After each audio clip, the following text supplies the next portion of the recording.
Do you want to learn how to become a real estate photographer? Check out my course, How to Become a Real Estate Photographer, at rickmcavoyphotography.com.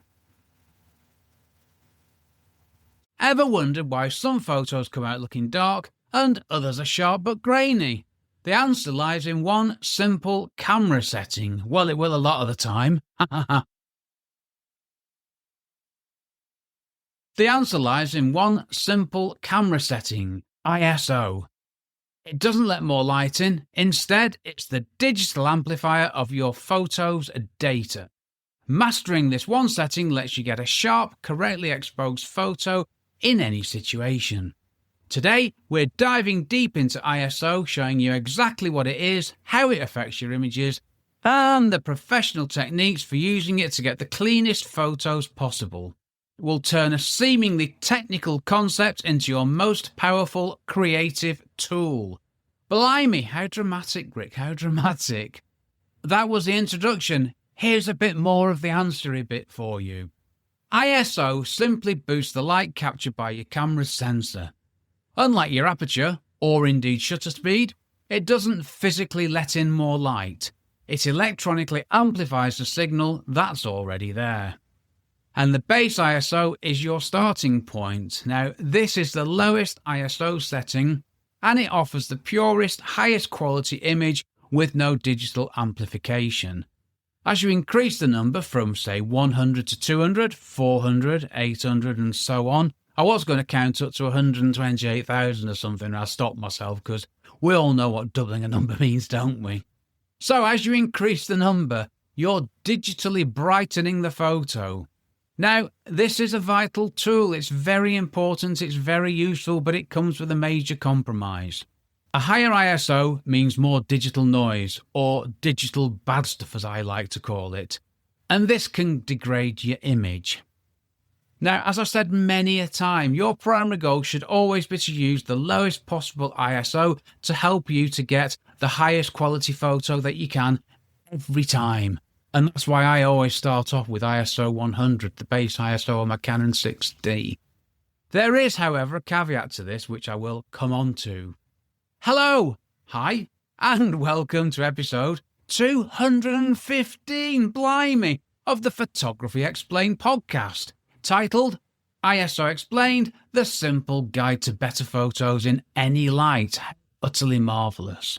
A very good morning, good afternoon, or good evening to you, wherever you are in the world, and whenever in the day you're listening to me. I'm your host, Rick. Hello. And in each episode, I try to explain one photographic thing to you in plain English in less than 27 minutes-ish, without the irrelevant details. Yes, really. I'm a professionally qualified photographer based in England with a lifetime of photographic experience which I share with you in my splendid podcast. Today we're mastering ISO, one of the most powerful ways to get a correct exposure without the need for fancy gear. We'll explore simple, practical ISO tips for using it effectively to help you take better photos. This isn't a complex exercise, it's about practical ways to get the best results from your camera. But if you're still getting to grips with your camera's main settings, why not go back and listen to episode 211, Understanding Your Camera Settings, a simple guide to your modes. How utterly splendid. Okay, back to the subject in hand, let's get into this. Here are 5 top tips for making ISO work for you. These tips will simplify how you think about ISO and help you achieve fantastic results with minimal noise. Tip 1. ISO for beginners. What actually is ISO in photography? I'm going to start by breaking down exactly what ISO is in photography without all the technical jargon. Now, here's an analogy. It might work for you, it might not. Think of your camera's sensor as an ear listening for sound. A low ISO setting is like a normal hearing level. It captures what's there perfectly. However, a high ISO is like turning up the volume on a speaker. It amplifies the sound so you can hear quite things, but it also amplifies the background hiss. Yes, really. Not sure if that works. I thought I'd give it a go. ISO is a number, typically ranging from 100 up to thousands. The lowest number is usually ISO 100 or 200, and this is your base ISO. At this setting, your camera is capturing the light data without any digital amplification, giving you the cleanest, most unadulterated image possible. As you increase the number, you're simply telling the camera to digitally boost the signal, making a photo that would have been too dark appear brighter. This is the third and final part of the exposure triangle, a crucial balance between aperture and shutter speed. And for a bit of photography trivia, ISO actually stands for the International Organization for Standardization, and it was created to standardize film sensitivity. And that's why you still see familiar numbers in photography such as ISO 100, 200, 400, 800 and 1600. They've been around for decades. When I started in photography, we didn't have anything digital. Digital wasn't a word. Digital didn't exist. And no, there was no internet. Yes, that's how old I am. Imagine a world without internet, Wi-Fi, anything digital. We can't imagine it, can we? Well, most people can't, but I can because I was there. So this is how it worked. For a bright sunny day, you used ISO 100.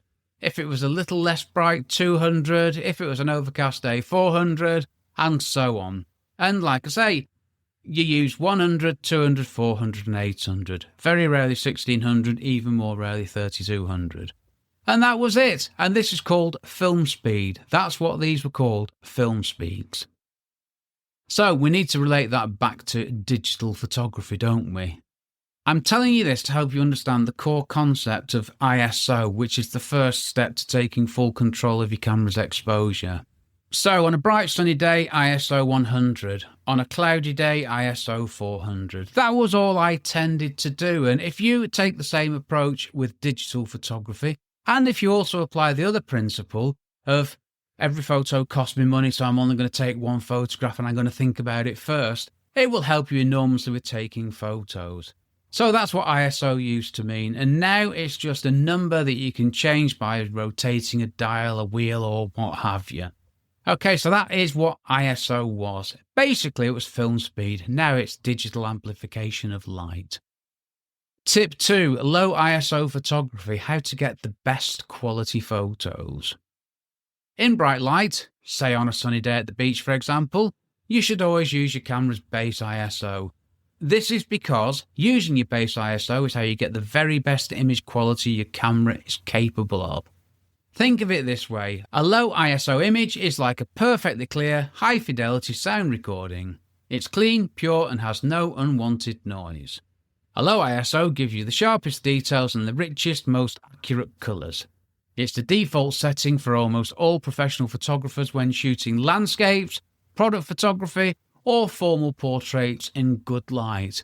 And for any setup where you've got fixed lighting, like in a studio, where nothing's moving, you've got fixed lighting, you've got control of everything, you use the lowest ISO. That's what professional photographers do. And that must mean something. The reason professionals prioritise low ISO, I've just found out I can't say the word prioritise here. Oh, I did it that time. That was 5th time lucky, would you believe? It's not just about a lack of noise, it also gives you a wide dynamic range, meaning your camera can capture more detail in both the brightest highlights and the deepest shadows. It's the difference between a good photo and a truly stunning photo, capturing a scene with incredible clarity and true-to-life colour. You always want to start with a low ISO and only change it when you absolutely have to. That's the principle I want to get over here. Tip 3. High ISO photography. When to use ISO for sharp photos. So when do you actually use a high ISO? The answer is simple. Only when you've got no other choice. It's a last resort. It's a compromise you make to get a sharp photo. You're trying to take a photo of a fast-moving subject and you need a shutter speed of 1/500th of a second. The problem is your aperture's wide open already and you're only getting a shutter speed of 1/125th of a second. You've only got one thing left to do. You can't go down to a shutter speed of 1/125th of a second because you'll get a blurry photo. The subject that you're taking a photograph of, which is moving fast, let's not forget, it will be blurry. You can't make the aperture bigger than maximum aperture, so you've only got one thing left, haven't you? So you increase the aperture from 100 to 200. Your shutter speed can increase from 1/125th of a second to 1/250th of a second. You increase the ISO again to ISO 400, you can now use a shutter speed of 1/500th of a second. And that's not in the script. I did that off the top of my head, so I'm quite happy with that. And that is when you raise the ISO. By raising the ISO, you are digitally amplifying the light your camera is capturing, making the photo brighter and allowing you to maintain that fast shutter speed to get a sharp, correctly exposed image. Other real-world scenarios include concerts, weddings, indoor sports, even astrophotography. In these situations, your priority is to capture the moment, and a sharp, noisy photo is always better than a blurry, dark one. And for more on achieving crisp images, revisit episode 210, How to Get Sharp Photos Every Time, Beyond Just Focusing. Yes, dear listener, I'm referencing a relevant previous episode. Well, why not, eh? Tip 4, ISO and digital noise, the trade-off for high ISO photography. And my script then says, grainy. Helpful. The reason we try to avoid high ISO is because of something called digital noise, or digital bad stuff, which is what I like to call it. It works for me. This is the biggest trade-off you make when you digitally amplify your image data. Digital noise appears as a grainy or speckled texture. It's like static on an old TV screen. It can reduce the sharpness of your details, muddy your colours, and make your photos look, well, awful. Even more so when you zoom in on a small part of the picture. Or try to print it large, it says on my script. I've not printed a photo for a decade or so hardly relevant, am I? This noise comes in two main types. You've got luminance noise, which is black and white graininess, and chroma noise, which shows up as splotches of colour, and they're awful. While modern cameras are much better at managing noise than older ones, there are still problems with noise. You've got to find the right balance between a sharp photo and a noisy photo. I've said it before, I'll say it again. A good rule of thumb is to use the lowest ISO that allows you to maintain a fast enough shutter speed. And remember, noise can often be reduced in post-processing using software like Lightroom or Luminar. But it's always better to get the cleanest shots you can in camera first. A quick word on noise reduction software. It's very clever and it's better than it ever has been. But there is a potential problem. When you're reducing the noise, you tend to reduce detail and sharpness. So don't just bank on it, just be careful. As with everything, practice it before you start to rely on it. Right, tip 5. This is my tip 5. How a tripod helps using a tripod to keep your ISO low. Yes, indeedy. So, how do professional photographers get incredible, sharp photos in low light without cranking up their ISO? The secret is a tripod. A tripod eliminates all camera shake, allowing you to use a very slow shutter speed, even for several seconds, without any risk of blur from camera movement. By keeping your shutter open longer, you allow more light to reach the sensor naturally, and this completely removes the need to use a high ISO, which means your photo will have no digital noise and the highest possible quality. If you're shooting a landscape at sunrise, a starry night sky, or a long exposure of a waterfall, a tripod is your best friend. It's the ultimate tool for getting a high quality photo when light is scarce. The tripod is the third leg of the exposure triangle in low light situations. Well, it is for me, which allows me to ignore ISO because I'm not bothered about it. It doesn't matter because my camera's on a tripod. And there you have it. 5 simple yet incredibly effective tips for understanding and mastering ISO. Practice these and you'll see a dramatic improvement in your photos.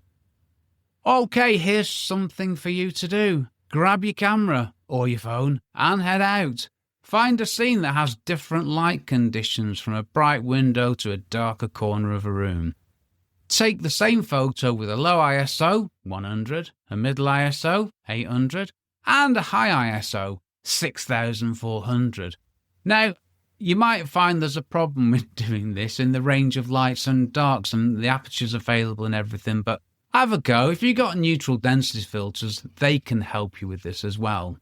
So use the widest range of ISOs that you can and take photos with the lowest ISO and the highest ISO that you can to get a correct exposure. And look at them side by side on a large screen and compare the difference. Hopefully you'll be amazed at the difference in results that you get with different ISOs. Okay, what if I use the phone to take my photos? Well, my script says your phone's excellent for practicing with ISO, but from my personal experiences, I've got no idea, I'm going to be honest with you there. To adjust your ISO, you're going to need to use a third-party manual camera app from your phone's app store, apparently. And if you're one of the people who knows how to do this, have a go and let me know. The principles are exactly the same, although I've never changed the ISO on my phone. That's what I got a camera for. Okay, what do I do? Well, as a professional photographer specialising in architectural photography and landscape photography and travel photography, my approach to ISO is very simple and very specific. I rely on two key things: a tripod and my camera's base ISO. When I'm commissioned to photograph a building or a piece of land, whatever, my subjects are stationary. This means I've got absolutely no need to use a fast shutter speed to freeze motion. So my primary concern, it's not speed, it's image quality. My primary concern every time I take a photo is image quality. And by placing my camera on a solid tripod, I completely eliminate any risk of camera shake, no matter how long the shutter stays open. And that could be as long as 30 seconds. Yep, I quite often use really long exposures like that.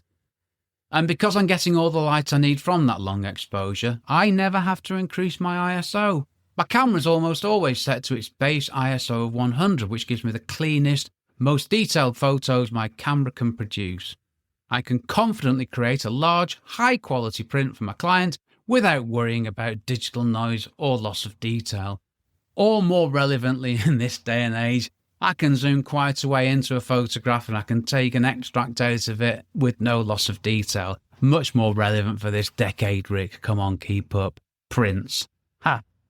This workflow is the absolute gold standard for any type of photography where you want to achieve the maximum technical quality. Okay, final takeaways and summary for better ISO. Let's recap the essentials for mastering ISO to get a perfect exposure in any light. Low ISO is best for quality. In a well-lit scene, a low ISO gives you the purest image with the most detail and dynamic range. High ISO is a last resort.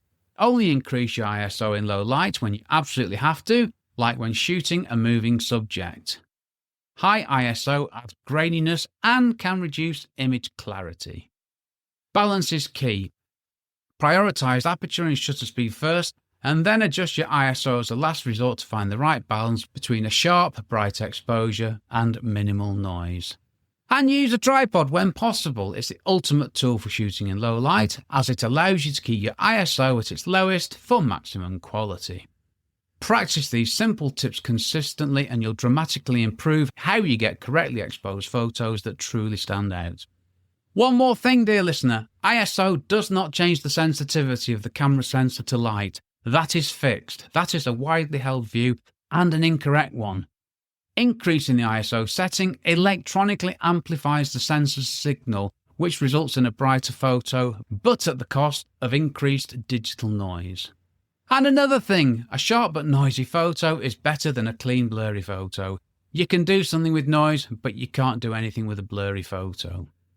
Right, some thoughts from the last episode. Episode 214 was all about composition, finding your best angle, using leading lines, and the power of simplicity. I hope you're out there looking differently and composing thoughtfully. And don't forget that using the rule of thirds can make a good photo great, and that sometimes a symmetrical composition is exactly what a scene needs. Let me know how you're getting on. Next episode 216, essential accessories for every photographer without breaking the bank. You can probably guess one of them. Okay, here's the redone bit because this was getting far too long. If you've enjoyed this episode, be sure to subscribe so you don't miss any future ones. And for anything else, check out my website, rickmcavoyphotography.com, where you can find out how to ask a question, get a weekly email from me, get in touch, or find out more about my splendid podcast. And you can text me directly from the podcast feed. How utterly splendid. And I've got a YouTube channel. Just type Rick McAvoy into YouTube and you'll find me soon enough. And finally, check out my courses page where you'll find my splendid How to Become a Real Estate Photographer course. Right, this episode was brought to you by a cheese and pickle sandwich and a Coke Zero, which I consumed before settling in my homemade acoustically cushioned recording emporium.